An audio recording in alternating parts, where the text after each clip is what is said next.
Shalom, my name is Mara Amy Muti, and I'm here to talk to you about this week's Torah portion, Tetzaveh. So this week's Torah portion, we see all the instructions regarding the dressing of Aaron. We see a lot of stuff about the sacrifice, but the Torah portion opens up with all of these details about the high priest's garments. So what's super interesting about Aaron's garment is that we have what is probably the first case of branding going on. And we all are familiar with this. We all probably have outfits in our wardrobe that have a certain branding. It may be a company logo, it may be a sports team, it may be a subject that we're passionate about and we're trying to express that through our wardrobe. Well, here we have branding going on, and God is the one that is directing the branding language, right? So maybe we need to pause and take a look at what that particular branding message is. So on the Aaron's high priestly garments, there are three branding message that is going on.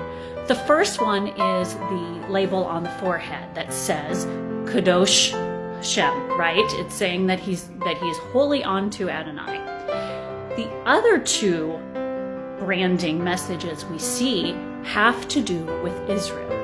First is the breastplate, and it has all of the tribes of Israel on the breastplate. And then we have the pieces on the shoulder that also have the tribes. So what is this branding message telling us? Here's what I believe it's telling us. I believe it's telling us that when we are considering the things that are to be holy unto Adonai, we need to be careful when we're looking at the breastplate to always look through the house of Israel.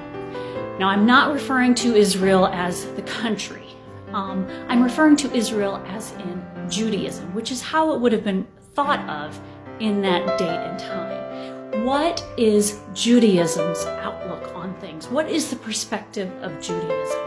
Because that's the context in this whole message is conveyed.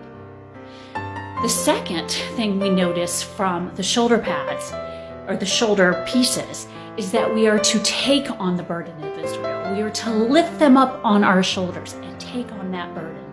And that is how we become holy unto Adonai. So this week, make sure as you're studying Torah that you're looking through the lens of Judaism.